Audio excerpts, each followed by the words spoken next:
So in the next module of biodiversity, we are discussing the types of species, the threats to biodiversity, the conservation of biodiversity. In the last module of biodiversity, we have discussed the definition of biodiversity, levels of biodiversity, biogeographical zonation, types of species, the biodiversity patterns at global or Indian level, and the hotspots of India. Now, types of species.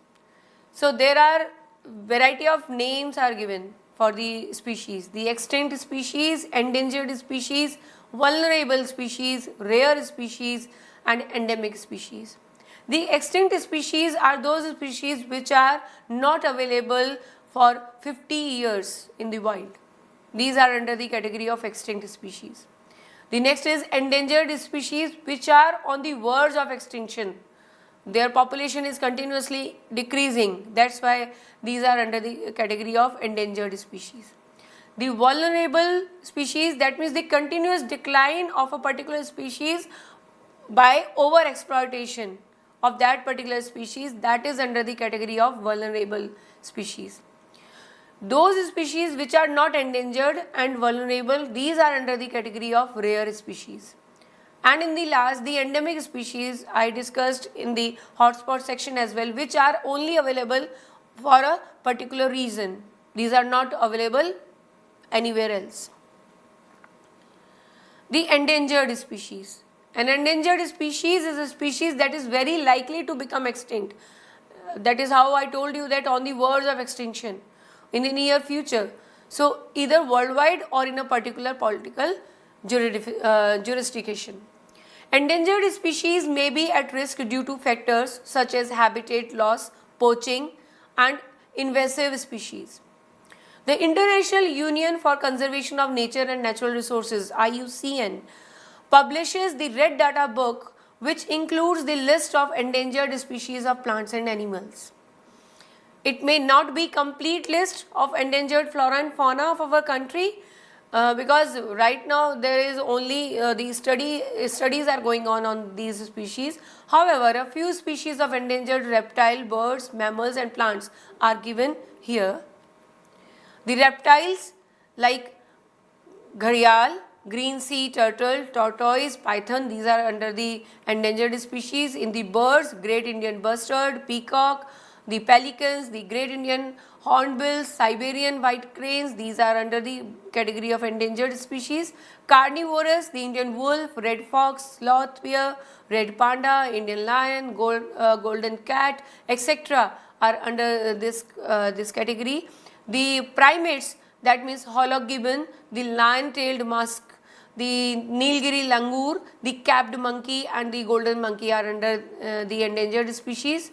And in the plants like orchids, the medicinal plants like Rauvolfia, serpentina, the sandalwood trees, santalum, these are under the category of the endangered species of plants. The number of endangered species is continuously rising. As you can see, this report is given by Statista. The extinct animals, these are the animals which are under the category of extinct, which are not available from 50 years, like dinosaurs, the dodo, these are under the extinct species. Now, what are the threats of biodiversity? If we are discussing about endangered species, if we are discussing about the overexploitation of a particular species like vulnerable species, and if we are discussing about the rare species. So there are variety of threats are available for the biodiversity. So the threats are, the most important threat is loss of habitat. That means due to industrialization and urbanization, we are continuously doing the deforestation practices. For that purpose, there is a loss of habitat of particular fauna. The poaching, very easy money process. This is banned right now, but still people are exporting the skin of the animals, the particular herbs or medicines in an illegal way. So the next is poaching. And the man-wild conflict is also the reason behind the loss of biodiversity. That means the causes are dwelling habitat as we can say, if we are continuously expanding due to industrialization and urbanization, we are cutting down the trees, we are utilizing the mountain regions and all. So there is a interaction in between the animals of with the human. So that is the dwelling habitats. Our habitat is expanding and their habitat is reducing. The man-eating tendency, so people are used to do the hunting and all. The scarcity of land, but obvious, the dwelling habitats, or I can say the scarcity of land for the wild animals. The electric wiring, as you can see, for the safety of humans or for the safety of animals, government has provided the partition in between the human residential areas and with the forest by a wiring, and they are continuously giving the electric current for the safety purpose, but it is not a very good practice, because due to the interaction of such electric wires, there are many deaths of animals are there. The lack of corridors. Corridors are those in between spaces which are in between the forest zone and the residential area of humans. So these corridors are continuously, these are less in number. That's why this is the cause of man-wildlife conflict. The next is, what are the remedial measures of these man-wildlife conflict? The corridors, the number of corridors should be high. The cropping pattern should be changed so that there is less interaction in between the human habitat and the animal habitat. The fencing, the electric wiring should not be there. The solar power driven fencing should be there, so that they can separate the wildlife to the man. Now, how can we conserve the biodiversity? This is the very important point. So there are two ways of conservation of biodiversity. So in situ conservation and ex situ conservation. Now in situ means protection of flora and fauna in nature itself, like by making bioreserves, national parks, the sanctuaries, etc. The ex situ conservation is protection by forming gene bank, seed bank, the the botanical gardens, etc. In the further explanation, we can say the in situ conservation. At present, we are having 7 biosphere regions, the 80 national parks, 420 wildlife sanctuaries, 120 botanical gardens in our country, covering 4% of the geographic area.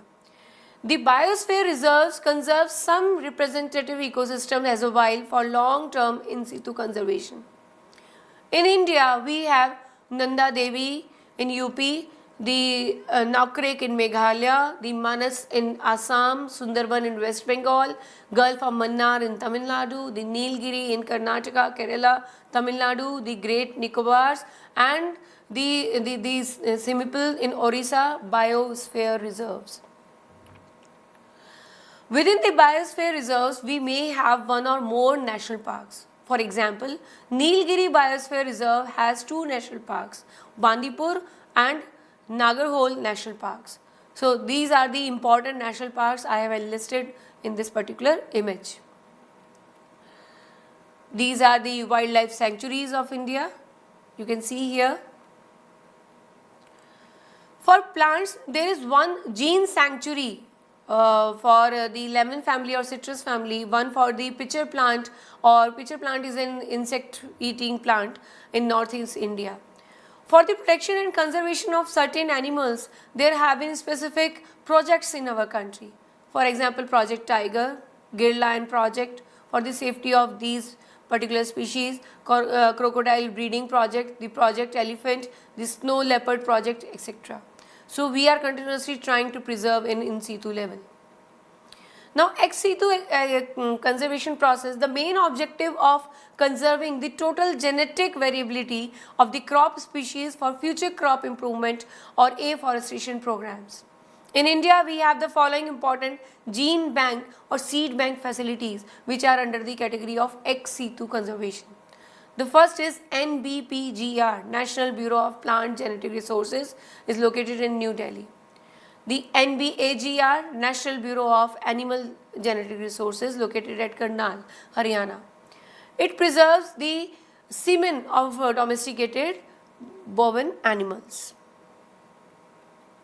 The next is NFPTCR, National Facility for Plant Tissue Culture Repository, for the development of a facility of conservation of variety of crops, plants, trees by tissue culture, as you can see in this image.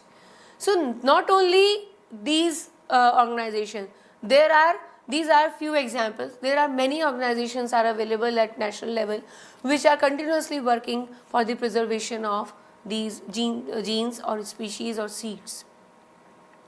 So what we have discussed today, the types of species in a elaborated form, the threats of biodiversity with the discussion and the conservation of biodiversity.